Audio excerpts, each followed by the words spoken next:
Como es habitual, cada día jueves tenemos la oportunidad de recibir y quedar al día en muchísimos aspectos legales con el señor abogado. Créame que hemos buscado alguna cortina que le identifique a nivel musical. Nos ha costado. ¿Qué le pasó a ser abogado? Que lo veo haciendo contorsiones. No me diga que le falló la cosita de nuevo. No escucha bien, señor abogado. Pucha, le falló de nuevo la cosita, señor abogado. ¿Qué le pasó? Tan doblado que lo veo, señor abogado. Esas contorsiones. A ver, un segundito, lo voy a ayudar.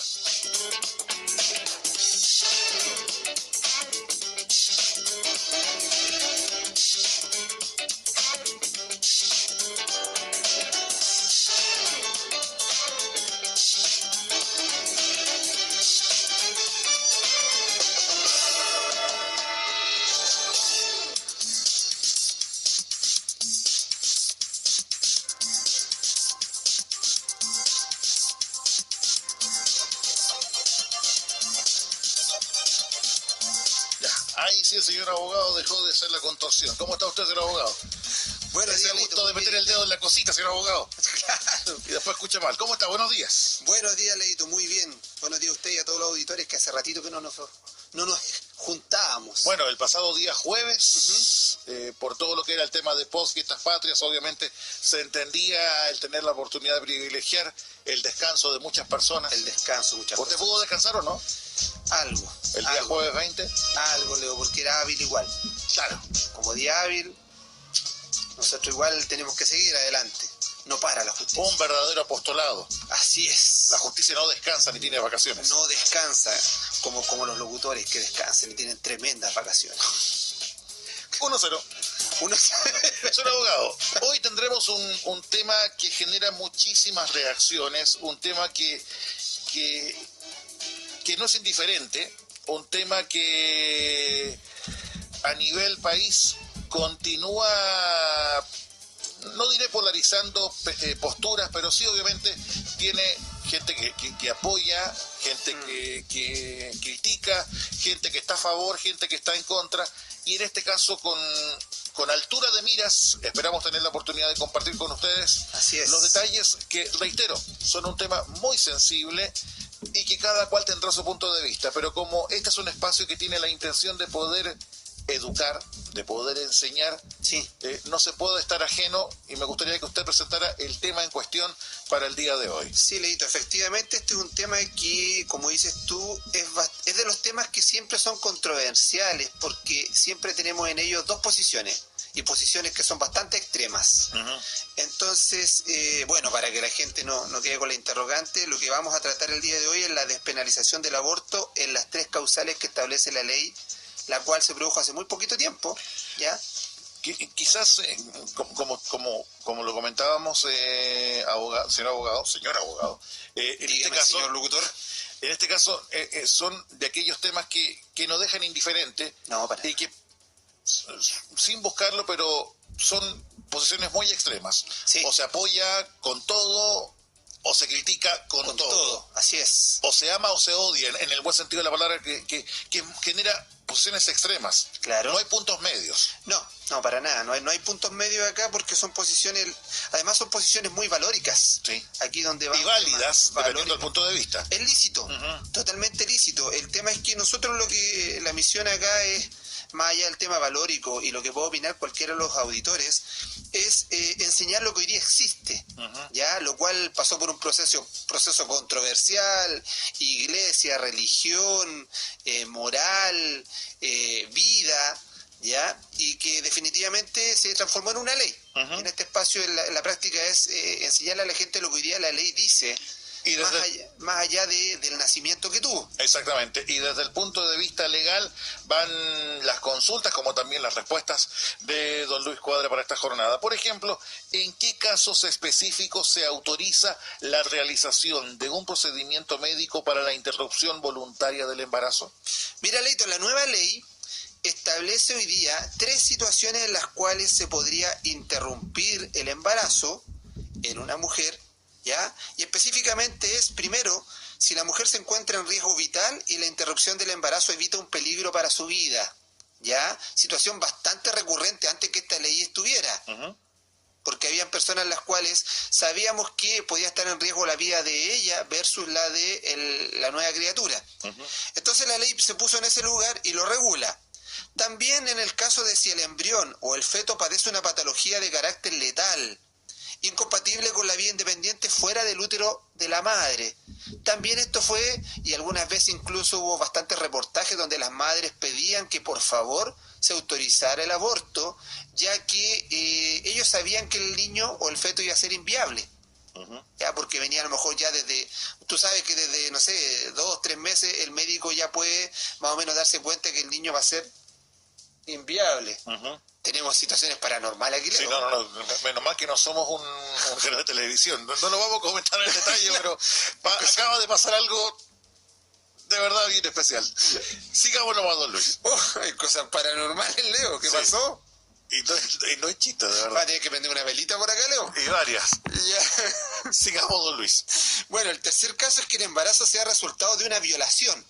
¿Ya? En este caso se requiere que no hayan transcurrido más de 12 semanas de gestación, pero en el caso de las niñas menores de 14 años, este plazo puede aumentarse hasta por 14 semanas. ¿Ya? Con respecto a este tema, don Luis, ¿cómo debe manifestarse la voluntad de la mujer?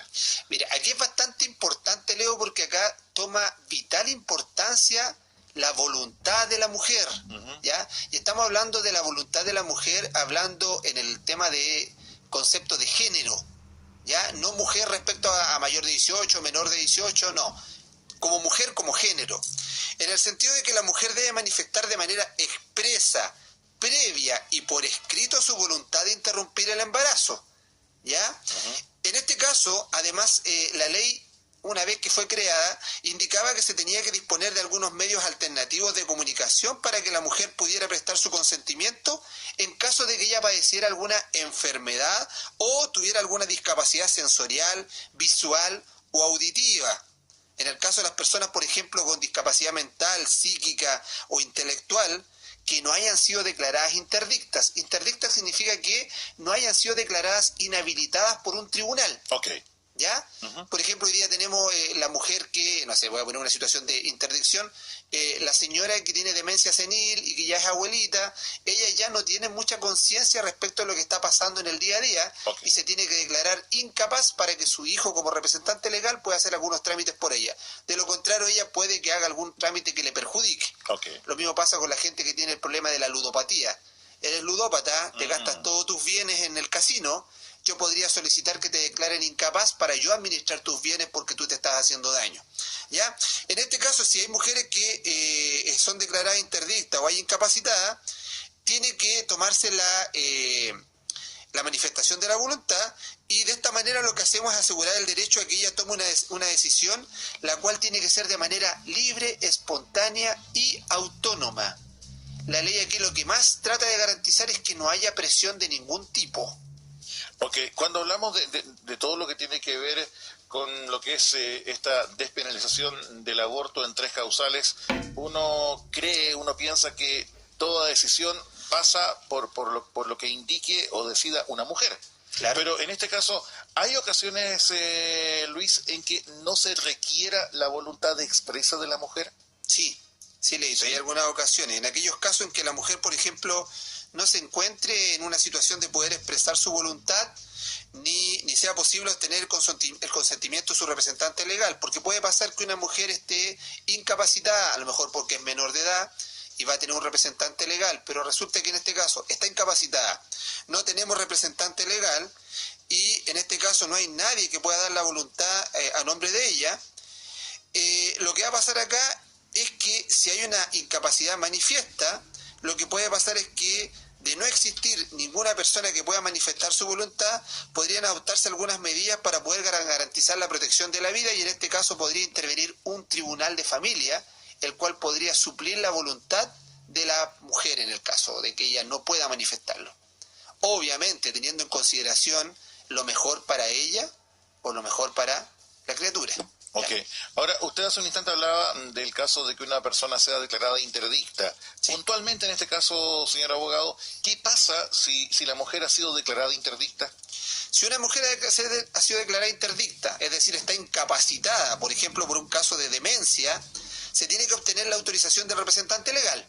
¿Ya? Representante legal puede ser, en el caso de los niños, para que usted tenga un ejemplo, los niños tienen su representante legal por el solo Ministerio de la Ley, que son los padres. Los padres.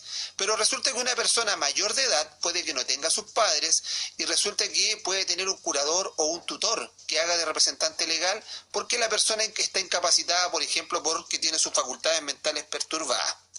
En este caso necesitamos la autorización del representante legal. Sin embargo, siempre se tiene que tener en consideración la opinión de la mujer, salvo que su incapacidad sea tal que impida conocerla. Cuando hablamos de mujer, hablamos de alguien de mayoría de edad. Ahora, por ejemplo, ¿pueden interrumpir su embarazo las niñas o jóvenes menores de edad? Esta nueva ley, hubo bastante polémica al inicio, porque se reclamaba el tema de si un menor de edad podía o no tenía la posibilidad de manifestar su voluntad en este sentido. Pero la ley distingue en este momento entre las niñas menores de 14 y los adolescentes entre 14 y 18 años. En este caso, la voluntad para poder interrumpir el embarazo de un adolescente que va entre 14 y 18 años deberá ser informada a su representante legal. Imaginemos sus padres. Si la adolescente tuviera más de un representante legal, solamente se le informará a uno de ellos y específicamente al que ella señale. Okay. ¿Ya? Probablemente puede que ella diga, ¿sabes qué? Si yo pido que le informen a mi padre se va a oponer. Entonces, mi madre siempre es la que como que me apaña, la que me cubre, entonces yo quiero que le informen a ella. ¿Lo podrán hacer? Bastará con que solo uno de ellos esté informado. Ahora, si es una niña menor de 14 años, además de su voluntad, debe contar con la autorización de su representante legal o de uno de ellos, a elección de la niña si tuviere más de uno. Lo mismo pasa, ¿ya? O el papá, o la mamá, o un tutor, o un curador. En este caso, si no hay autorización del representante legal porque, por ejemplo, este se negó, no fue encontrado, o cualquier otra circunstancia, la niña podrá, asistida por un integrante del equipo de salud que la va a atender, podrá solicitar la intervención de un juez para que constate la ocurrencia de la causal. Aquí estamos hablando de tres situaciones específicas, graves, ¿ya? Entonces, en este caso, el tribunal resolverá la solicitud de la niña, estamos hablando de una niña de 14 años, de interrumpir el embarazo. No habrá una forma de juicio y será verbalmente, y a más tardar en 48 horas el tribunal deberá dar respuesta a la solicitud. Deberá considerar antecedentes que se le proporcionen por parte del equipo de salud, por parte del hospital, de la clínica. Debe oír a la niña y al representante legal que haya denegado la autorización, si lo estimare pertinente. Ahora bien, podrá también oír a un integrante del equipo de salud que la asista. ¿Ya? Aquí se ve un problema bastante grande, o sea, la niña necesita hacerse el aborto, el representante legal se opone, pero el grupo de médicos considera que es necesario hacerlo. Okay. Entonces, en este caso, ¿qué hacemos? No nos podemos quedar con la oposición del representante legal, sino que acudimos al tribunal, el cual tendría que definir si se da o no el aborto. Estamos en el día de hoy conversando sobre un tema no menor, un tema que puede ser difícil para algunas personas que esperamos de una u otra forma ser bastante ilustrativos, como es el caso de la despenalización del aborto en 3 causales, junto al abogado de Elque Abogados, Luis Cuadra. Luis, ¿qué pasa si se estima que la información al representante legal de la niña, adolescente o de la mujer declarada interdicta puede poner en peligro su vida o integridad? Puede pasar, imagínate que el hecho de avisarle al representante legal, imagínate estas personas que son bastante estrictas con las personas que tienen bajo su representación, puede ocasionar que ella sea agredida, que ella pueda ser echada a la calle, como pasa o pasaba en algunas ocasiones, le puede provocar un grave perjuicio a la niña. En este caso, si el equipo médico estima que darle esa información al representante legal podría generar algún daño a la niña, al adolescente o mujer, judicialmente declarada interdicta por causa de demencia, un riesgo grave de maltrato físico, por ejemplo, o psíquico, puede haber coacción, puede que la abandonen, puede que haya un desarraigo u otras acciones o omisiones que vulneren su integridad, lo que se va a hacer en este caso es que en el caso del adolescente mayor de 14 años y menor de 18, no se comunicará al representante legal y en su lugar se informará al adulto o familiar que el adolescente indique. Okay. ¿Ya? Entonces ella puede que diga, no le informen a mi mamá, a mi papá, ¿sabes qué? Hay una tía que es la que yo considero más cercana, comuníquenselo a ella. Okay. Perfectamente, la ley lo autoriza. ¿Por qué? Porque si se lo comunican a mi papá va a llegar y me va a pegar y me va a golpear y que hasta me mate a golpes por lo que pasó. Entonces, en ese caso, ella podría pedir que se le informara a otro adulto para que se haga responsable. Cuando es una niña menor de 14 años o de una mujer judicialmente declarada interdicta por causa de demencia, no se requiere la autorización y se solicitará solamente al juez que autorice que se pueda realizar el aborto. Okay. ¿Ya? Aquí estamos hablando de un tema bastante complejo, Leito, porque hoy día ha habido manifestaciones de mujeres que indican que, por eso, son situaciones extremas. Hoy día hay mujeres que dicen que por qué limitarlo a 3 causales y no dejarlo de manera libre. Algunos dicen que tienen derecho a manejar su cuerpo. ¿Y por qué la ley me tiene que impedir qué es lo que hago yo con mi cuerpo? Y ahí, por eso es un tema complejo, porque las cosas van más allá. Por lo mismo es la idea de este espacio, que más allá del bosque de opiniones que muchas veces tapan lo que es el aspecto legal, sino que va al tema más valórico, en este caso despejar este bosque y entregar con lujo de detalles el aspecto legal puntualmente, y ahí cada cual tendrá obviamente su punto de vista. Una opinión, claro, que es lícita. Algunos lo pueden apoyar, otros lo pueden rechazar, ¿ya? Y como dice usted, dentro de un bosque no puedes ver el bosque porque te tapan los árboles, ¿cierto, exacto, Leo? Exacto. Así que por lo mismo es la idea de poder despejar este bosque en base a lo que es el aspecto netamente legal. Y continuando con el tema, señor abogado, ¿qué información se debe entregar a la niña o la mujer sobre este procedimiento? En este caso, el prestador de salud, ya sea una clínica, puede ser un hospital, debe proporcionar información oportuna, veraz y comprensible, es decir, en un lenguaje que sea entendible para la menor o para la mujer, sobre las características de lo que se le va a realizar como prestación médica. Esta información debe incluir, entre otras materias, el estado de salud de la mujer, los riesgos que la intervención pueda representar, las alternativas de tratamiento disponibles, el valor de la prestación, de acuerdo con lo estipulado en la Ley de Derechos y Deberes de los Pacientes. Es decir, tiene que tener una completa información respecto a lo que ella va a realizar. Recuerda que no todos la interrupción de embarazo van a ser así una cosa como entrar y salir. Puede tener un riesgo incluso para la vida de la persona que se va a someter a la intervención. Por lo mismo es tener la oportunidad de entregar estos aspectos legales y que se pueda conversar, se pueda dar a nivel de familia. Sí. La mamá, el papá con su hija, con su hijo también, o sea, estar en conocimiento de lo que es esta situación, y este es un espacio que entregamos como medio de comunicación. Más allá de lo que es la entretención, también está el deber de un medio de comunicación como es la educación. Imagínate lo terrible, Leito, de que una persona haya sido violada. ¿Ya? Entonces, más allá del tema del derecho a la vida, imagínate lo terrible para lo que es lo traumático para esa mujer, y además tener que después tener un hijo del violador. Entonces, es terrible. O sea, uno tiene que ser un poco empático respecto a lo que puede pasar. Algunas posiciones dirán, no importa, pero es que el derecho a la vida no tiene precio y no se puede interrumpir. Lícito, totalmente lícito. Como también la mujer dirá, yo soy la dueña de mi cuerpo y yo decido. Así es. Cada cual, reitero... Pero hay una vida. Es que hay una vida y hay una discusión hasta científica. ¿En qué momento podemos interrumpirlo? Porque es la misma discusión que se dio con la píldora del día después. La píldora del día después decía que no era abortiva. Y ahí empezaron algunos científicos, algunos médicos que decían que cuando se unía el espermio con el óvulo tenían que pasar cierta cantidad de días. ¿Para qué? Para que recién se produjera lo que era el embrión. Y que existiendo embrión recién existía la posibilidad de que se diera la vida, existía el latido del corazón, y que ahí recién podíamos hablar de un ser vivo. Y por eso fue que se legisló y en algún momento se tomó en consideración eso, para decir que la píldora del día después interrumpe de alguna manera el proceso de fecundación sin que exista todavía un embrión. Pero en la práctica hay otras posiciones más radicales que dicen que basta que se produzca la unión entre el espermio y el óvulo y ya tenemos vida.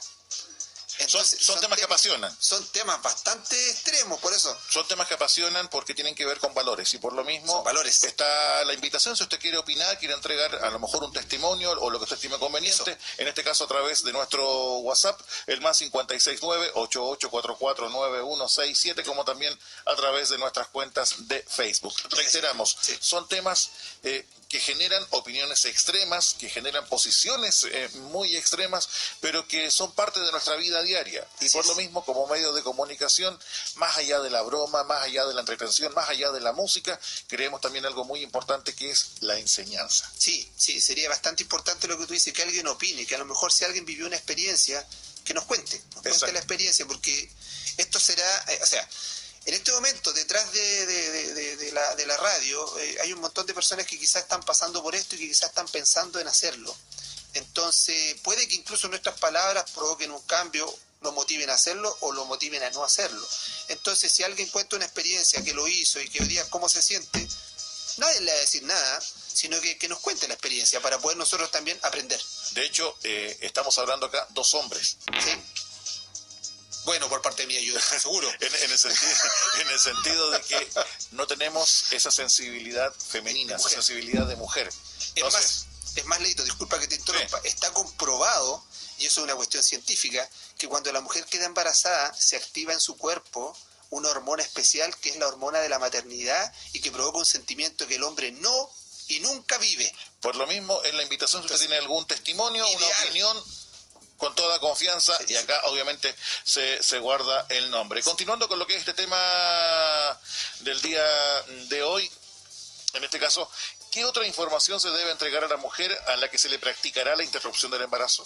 El médico debe entregarle información verbal y también tiene que entregarle por escrito la información sobre las alternativas a la interrupción del embarazo, incluyendo dentro de ellas la de programas de apoyo social, económico y programas de adopción disponibles. Es decir, el médico no tiene que de inmediato incentivarla al aborto, sino que podría decirle, oye, ¿no has pensado, por ejemplo, en tener tu bebé y entregarlo en adopción? Que es una alternativa, ¿ya? La idea es de alguna manera proteger la vida hasta el último momento. La información debe ser completa, objetiva y en ningún caso podrá estar destinada a influir en la decisión de la mujer.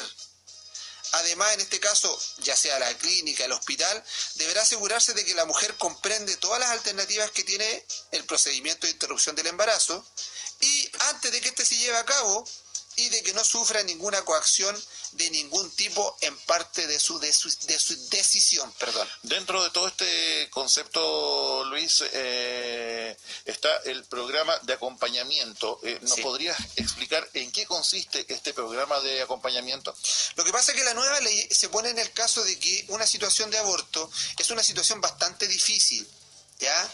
Si bien es cierto, es una decisión compleja, puede que algunos opten por realizarla, psicológicamente va a provocar en algunas personas un tema no menor, ¿ya? Entonces la ley establece que debe haber un programa de acompañamiento al cual tiene derecho la mujer, tanto en su proceso de discernimiento, es decir, que se dé cuenta de lo que se está haciendo, como cuando se toma el proceso de la decisión. Este programa incluye todo el tiempo anterior al proceso del aborto y posterior al parto o a la interrupción del embarazo, según sea el caso. Y este acompañamiento incluye acciones de acogida, acciones de apoyo, apoyo psicológico. Y en caso de que la mujer, por ejemplo, decida continuar con el embarazo, junto con ofrecerle este apoyo, se otorgará información sobre la condición de salud y se activan las redes de apoyo que tiene el gobierno, en este caso psicológica, redes de apoyo en cuanto al apoyo médico, para que la mujer pueda tener un parto en buenas condiciones y que no se vea motivada nuevamente a interrumpir el embarazo. Ahora, ¿siempre deberá haber acompañamiento? El acompañamiento solo puede realizarse en la medida que la mujer lo autorice. Y debe ser personalizado y se debe respetar la libre elección de la mujer. O sea, si la mujer decide que no quiere un acompañamiento, no se le puede obligar, ¿ya? El Ministerio de Salud y Hacienda lo que va a hacer es regular cuáles van a ser las etapas o las prestaciones que va a tener este acompañamiento, pero bajo ninguna circunstancia se puede obligar a la mujer a seguir este acompañamiento, sino que ella libremente debe optar por el hecho de si va a ser acompañada durante este proceso o no, o si lo quiere vivir de una manera privada, si quizás no lo quiere hacer tan público, es su decisión. Ok. Ahora, ¿habrá denuncia en caso de que la causal del embarazo sea una violación? Esto es importante tratarlo, ¿ah? ¿Por qué? Porque puede pasar que dentro de las 3 causales que vimos, una de ellas es que se puede interrumpir el embarazo por violación, ¿ya? Pero puede darse el caso, imagínate, Leo, que la persona se somete a una interrupción del embarazo y alega como causal la violación, pero no quiere hacer la denuncia. ¿Ya? Aquí tenemos que darnos cuenta que en materia penal existen 2 tipos de delitos. Existe un delito que se llama delito de acción penal pública y un delito de acción penal privada. Los delitos de acción penal pública son aquellos en los cuales el Estado está obligado a perseguirlos porque lo que se daña es un interés social. Y los de acción penal privada son aquellos en los cuales solamente se daña un interés particular. Por ejemplo, el delito de injuria y calumnia solamente daña el interés particular de una persona, que es el honor. Pero en el caso del homicidio, en el caso de la violación, en el caso del secuestro, en el caso de una cantidad, por ejemplo el robo, son delitos de acción penal pública. Por lo tanto, el Estado no puede no actuar, tiene que actuar. Entonces, en este caso, la ley distingue entre las niñas menores de 18 años y las mujeres mayores de edad.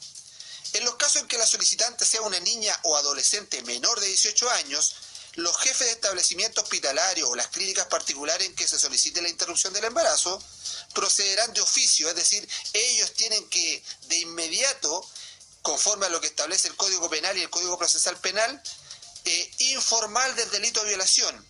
Deberán notificar también al Servicio Nacional de Menores. Es decir, ellos informan al Ministerio Público y conjuntamente al Sename. Tratándose de una mujer mayor de 18 años, es parte del objetivo del programa de acompañamiento que se le entregue información para que ella pueda presentar una denuncia. Es decir, dentro de este programa de acompañamiento, que era un tema psicológico, un tema para poder superar el periodo de la interrupción del embarazo, le tenemos que también informar que existe la situación de que ella tiene que denunciar legalmente el tema de la violación. Pero si ella no quiere denunciar la violación, los jefes de establecimientos hospitalarios o clínicas deberán poner en conocimiento del Ministerio Público, en este caso la Fiscalía, el delito, con la finalidad de que se investigue de oficio él o los responsables. Sin embargo, la participación de la víctima en los actos de investigación de un eventual juicio siempre será voluntaria y no se podrá requerir o decretar en su contra a medidas de apremio. Es decir, si ella no quiere denunciar, pero el Ministerio Público, como está obligado por ley a seguir una persecución penal por el delito de violación, no es necesario, como pasa en los casos normales, de que a ella se le lleve obligada a audiencia y que tenga premios en el caso de que no vaya. ¿Ya? Esto lo establece la ley como una garantía para la persona que se está sometiendo a una interrupción del embarazo. Como cada día jueves estamos con el abogado de El que Abogado, soy Luis Cuadra, en este caso con un tema difícil, con un tema que genera reacciones, pero que vale la pena conversarlo como sociedad. En este caso, la despenalización del aborto en 3 causales. Siguiendo con este tema, señor abogado, ¿cuántos diagnósticos se consideran en la causal de inviabilidad fetal? Imagínate que existe una causal en donde dice que en el caso de que no sea viable el feto, podríamos interrumpir el embarazo. En este caso, para realizar la intervención se deberá contar con 2 diagnósticos por escrito de médicos especialistas en el área.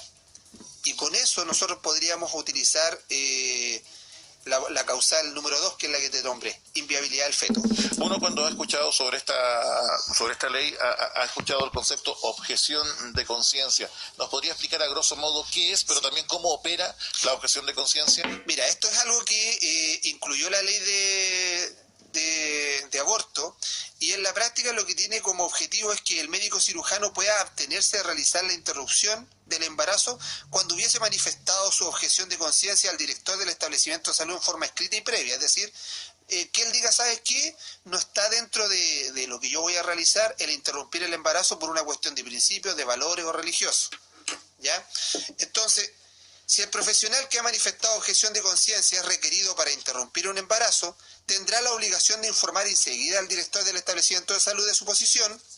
El establecimiento tendrá la obligación de reasignar de inmediato a otro profesional a la paciente. Ahora bien, ¿qué pasa si todo el personal disponible ha manifestado la objeción de conciencia? Es decir, todos no quieren participar en una interrupción del embarazo. En este caso, si el establecimiento de salud no cuenta con ningún facultativo que no haya manifestado objeción de conciencia, deberá derivar a la paciente en forma inmediata para que el procedimiento le sea realizado por alguien que no haya manifestado dicha objeción. Sin embargo, y esta cuestión es bastante importante, en el caso de que la paciente requiera atención médica inmediata e impostergable, invocando la causal de riesgo vital, quien haya manifestado la objeción de conciencia no podrá excusarse de realizar la interrupción del embarazo cuando no exista otro médico cirujano que pueda realizar la intervención.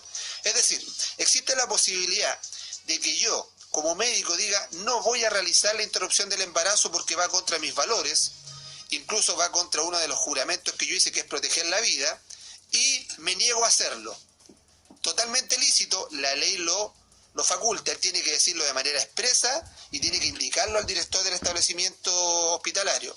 Ahora bien, si el establecimiento no tiene a nadie más que en la práctica haya decidido poder participar en un aborto, pero la mujer es una situación de vida o muerte, es algo vital, esa persona que manifestó objeción de conciencia igual está obligado a atenderla y realizar la interrupción del embarazo. Pero hablamos del caso puntual de una persona que se quiera oponer. Pero, por ejemplo, ¿qué pasa si todo el personal disponible manifiesta su objeción de conciencia? Ese es el tema que acabamos de ver. Es el tema que en ese caso... No, pero hablamos de un caso, de una persona, pero si hablamos de todo el equipo. De todo el equipo, eso es lo que estaba refiriéndome, Leito. Que si todo el equipo se opone... y la situación es vital y es de emergencia, aun cuando todo el equipo se haya opuesto, igual alguno de los médicos cirujanos tendrá que realizar la intervención igual. ¿Ya? Ahora, ¿puede negarse el personal de la salud pero que no sea médico? Sí, también. También tienen derecho a la objeción de conciencia el resto del personal al que corresponde desarrollar sus funciones al interior del pabellón quirúrgico durante la intervención. Ahora, hablamos de personal. Sí. De personas. Sí. Pero ¿qué pasa, por ejemplo, si una institución se niega? ¿Puede ser invocada la objeción de conciencia no por médicos, sino que por la institución en sí? Sí. Mira, este es un tema bastante polémico, porque esto ha sido lo que ha tenido más problemas para la aplicación de esta ley. Pero en la práctica la objeción de conciencia es de carácter personal, pero puede ser invocada también por una institución. Puede que una clínica, no sé... me imagino, sin saber si lo ha hecho o no, pero imaginemos la clínica X. La clínica X que es católica, para no decir que era una clínica que era católica, probablemente va a tener una objeción de conciencia y lo puede hacer. Dice, nosotros no lo vamos a hacer porque nuestros valores son que no podemos interrumpir la vida de una persona que está por nacer. Ahora, ya tenemos por un lado una institución en que puede no negarse o invocar la objeción de conciencia. Por el otro lado, señor abogado, clínicas que están a favor de realizar el aborto. Yendo a casos extremos, por ejemplo, clínicas y hospitales pueden publicitar la realización de abortos. No, de ninguna manera. Está totalmente prohibido por la ley que los recintos hospitalarios o clínicas privadas puedan realizar publicidad sobre la oferta de centros, establecimientos, servicios o de algunas técnicas o procedimientos para la práctica de interrupción de embarazo en cualquiera de las tres causales. O sea, aquí no pueden haber ofertones así como que venga acá y el embarazo páguelo el aborto páguelo en cómodas cuotas. No, eso sería, incluso es poco ético. Poco ético para el tema de la salud. Ahora, puntualmente con este tema, ¿puede alguien, por ejemplo, una persona natural que vivió este procedimiento, no sé, supongamos recomendar en Facebook, que al final de cuentas es promoción o publicidad? Claro, lo que pasa es que la prohibición... Sé que salgo del tema, pero una persona natural que, por ejemplo, se realizó este aborto, ¿lo puede recomendar que al final de cuentas es una publicidad encubierta? Lo que pasa es que si él, en la práctica, no forma parte del establecimiento, ¿ya?, no tendría problema en hacer porque es una opinión. Está emitiendo una opinión, más allá que en las redes sociales se puede transformar como una publicidad. Pero como publicidad, no. Ahora, la prohibición está dirigida al establecimiento hospitalario o clínicas privadas. Pero si tenemos, por ejemplo, que el que hizo la recomendación es una persona que atiende dentro de esto, un trabajador del lugar, ¿sabes qué? Yo trabajo hace tiempo acá y aquí es súper bueno el aborto, eso está infringiendo la ley. Pero si una persona se lo hizo y le dice... recomiendo, mira, ¿sabes qué? Me hice el aborto en tal lugar, en realidad el médico bastante profesional, no tuve ningún problema. Es un comentario. Lo que estamos estamos hablando, habla del marco legal. Sí. A nivel general. Ahora, ¿qué pasa, por ejemplo, con las mujeres y profesionales que realizan una interrupción voluntaria del embarazo, pero fuera de los casos permitidos? Bueno, en este caso la ley es bastante clara. Recuerda que antes de esta ley no se podía hacer bajo ninguna circunstancia. Acá, si nosotros no invocamos ninguna de las 3 causales que estableció la ley como una de las posibilidades aceptadas para el aborto, la mujer recibiría una pena de presidio menor en su grado máximo, es decir, de 3 años y 1 día a 5 años de presidio, si se realiza un aborto o consiente en que otro se lo haga. Okay. Cualquiera de las dos cosas. Si lo hace ella, a través de cualquier medio, habían hasta recetas que alguna vez uno escuchaba que las abuelitas le daban, tómese esto otro para el aborto. Si se lo hace ella o consciente en que una persona le haga el aborto, podría estar hasta 5 años en la cárcel. Si lo hace para ocultar su deshonra, incurrirá en la pena de presidio menor en su grado medio, es decir, 541 días a 3 años de cárcel. Ahora, para ocultar su deshonra, esto la ley en el Código Penal aún lo sigue tomando leíto.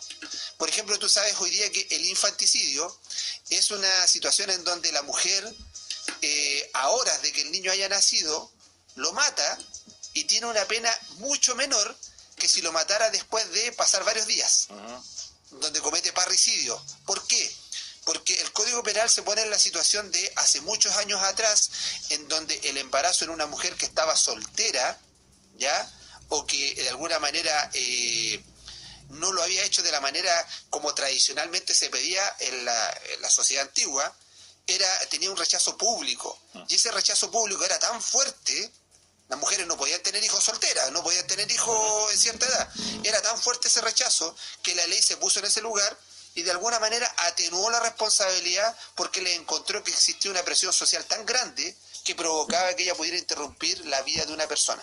Ahora, tomando en cuenta, don Luis, que en una sociedad que aparentemente es conservadora como la nuestra, el aborto siempre ha existido, ya sea de forma clandestina, como también en muy reputadas clínicas, bajo otro rótulo, bajo otro nombre, muy bien encubierto, pero el aborto siempre ha existido. Reitero, uno cuántas veces en los tiempos de colegio escuchó alguna cosa que se hizo esto, esto otro, a nivel clandestino, que una tía, que una mamá recomendó, sugirió. Se me viene al caso la canción Cuando agosto era 21 de Fernando Viergo. Pero también en lo que es la otra vereda, en lo que son las clínicas muy reputadas, familias de alta alcurnia, también ha estado el tema del aborto, pero encubierto y tratado bajo otro rótulo. Bueno, alguna ministra, creo, si no me equivoco, incluso hizo una declaración una vez donde dijo que la gente que tenía más plata en Chile podía hacerse el aborto y nadie lo cuestionaba antes que existiera esta ley. ¿Por qué? Porque pagaban las mejores clínicas, hacían el aborto y como tenían una gran cantidad de dinero quedaban ocultos. Situaciones como dices tú. Es verdad, hay muchas cosas que en la práctica, Leito, cuando están prohibidas, son más riesgosas que cuando tú mejor las regulas. Por ejemplo, el aborto, como dices tú, se realizaba, pero a veces en condiciones deplorables y en condiciones en donde a veces moría, aparte de la criatura, moría la madre. Moría la madre en situaciones insalubres y sin la situación higiénica. Había situaciones bastante riesgosas. Entonces, ¿qué hacer ante esto? Tampoco hay que ser ciego. ¿Y qué hay que hacer? Entonces, hay que de alguna manera regular antes que prohibir. Siempre es mejor regular antes que prohibir, porque las cosas prohibidas normalmente causan curiosidad. Y la curiosidad provoca que uno, cuando algo es prohibido, es más tentador que cuando está autorizado. Claro, y que muchas veces también cuando es un tema prohibido, no está la posibilidad de acceder a lo legal. Así es. Y uno accede a lo informal. Que me dicen, que me dijeron, que me comentaron, que me recomendaron, que esta persona, que esto otro, y a final de cuentas nos encontramos no solamente con lo que es la muerte de este embrión, de este feto, sino que también de la persona, de la mujer en este caso. Así que son temas que pueden ser difíciles, más aún para, reitero el concepto, más aún para dos hombres que no viviremos como vive la mujer este tema. Porque usted puede hablar desde el punto de vista legal, y es válido, uno puede tener una opinión también desde el punto de vista de hombre, pero la mujer, por Dios, que tiene que cargar con muchas cosas. Es más, nosotros ni siquiera hemos manifestado qué opinamos. Exactamente. Nos hemos limitado a decir lo que dice la ley. Y cada cual tendrá su punto de vista. Y desde ya está la invitación, si usted quiere entregar su opinión o quizás su testimonio en los últimos minutos de lo que es este espacio que tenemos con el abogado Luis Cuadra, para que lo haga a través de nuestro WhatsApp, como también a través de nuestro Facebook. El WhatsApp más 569-8844-9167, más 569-8844-9167, como también nuestros diversos Facebook, para que usted se pueda comunicar con nosotros. Ahora, hablando de comunicación, señor abogado, ¿cómo se pueden comunicar con usted y con Elqui Abogados? Bueno, listo. Bueno, incluso que alguna persona nos diga incluso qué opina. Si alguien dice, ¿sabe qué? No me parece la ley, creo que no corresponde, no sé. ¿Nos da su punto de vista? Totalmente espectacular sería tener una retroalimentación. Bueno, la forma de comunicarse con nosotros, Elqui Abogados, especialistas en materia de familia, pero estamos viendo temas como estos, laborales y también civiles, es a través de nuestro teléfono fijo, que es el 244-8174. Me dijo que lo dijera más lento. Sí, 244-8174. Una señora una vez me dijo, vengo en la camioneta y tuve que grabarlo. Me dijo, porque el número se me iba a pasar muy rápido. Y nos piden hablar exclusivamente con usted, si nos llaman y quieren hablar con ese señor abogado, voz profunda. Oiga, labios gruesos, espalda ancha. Hay más gente en Elqui Abogados. Tenemos más gente en Elqui Abogados, así que a nosotros pasa lo mismo en la oficina. Y, oiga, comuníqueme con el que está en la radio, el que está con Leo. Ya digo yo. Ya, ok. Y no, si no es él, no. Ya, ok, será. Luis sí, otro no. Otro no, claro. Entonces que nos llamen al 244-8174. Nos pueden llamar también al teléfono móvil, que es el 976-555520. 976-555520, un fono que también es fono WhatsApp, donde usted incluso puede escribirnos. Si es que no puede llamarnos, nos escribe y nosotros le responderemos de inmediato. Al correo electrónico contacto@elquiabogados.cl o a través de nuestra página web www.elquiabogados.cl. Oye, señor abogado, antes de irnos, como hacía varios días que no nos veíamos, se estaba emocionado, le cayó una lágrima. Una lágrima en la garganta. Se me había olvidado preguntarle cómo le fue la actividad del 18 con... Bien, pues Leo. Con su... Nos faltó usted, como yo lo anticipaba. Yo decía, Leo March estará acá. ¿Se acuerda usted de Leo March? Y todo el mundo esperando, y nunca llegó Leo March. Ahí yo me quedé en un lugar, moviendo más adelante, hacia atrás, decía yo, ya va a llegar. No llegó. No confíe nunca en un trabajador de radio. Lo sé. Ahora ya por experiencia propia. Lo he aprendido. Ya sé que Leo March no. Después me pongo a ver por ahí saltando en la nieve. Dije yo, ¿qué iba a estar por acá? Para el próximo año ser abogado. ¿Qué iba a estar por acá? Paisajes espectaculares que compartió, ¿ah? Qué manera de sufrir, ¿ah? 2-0. Hoy estoy entregado a la vida a ser abogado. Dígalo que quiero. Qué manera de sufrir. Yo una pena, con suerte alcanza a llegar a Queguaye. Con suerte me coloco un poquito de hielo frappé. Claro, nada más, para sentirme en la nieve. Meto la cabeza arriba del congelador, para sentir que estoy en la nieve. Del frigider. Del freezer. 11 de la mañana con 16 minutos. Don Luis ha ganado el derecho a escoger una canción para despedirnos en el día de hoy. Bueno, yo le había pedido Lucho Barrio, pero me dijo que lo tenía en versión reggaetón. Sí. Pero no se preocupe. Complicadito. No, mire, ¿qué le parece? ¿Simply Red tiene? ¿Hay algún temita que le gustaría escuchar a Simply Red? Pero es que los temitas... rítmico, romántico. Me gusta el tema ese que es el mismo que tiene de Stylistic, ¿o no? ¿Se acuerdan? Pero mire, don Luis, sus deseos son órdenes. Anúncielo usted. Bueno, no me sé el nombre de la canción, pero... Simply Red nomás. Vamos a escuchar a Simply Red en Radio X, junto a Leo March. Justo dijo My Love. My Love. Nos vemos la próxima semana. Con Luis Cuadra y Elqui Abogados. To tell you how I feel, my love.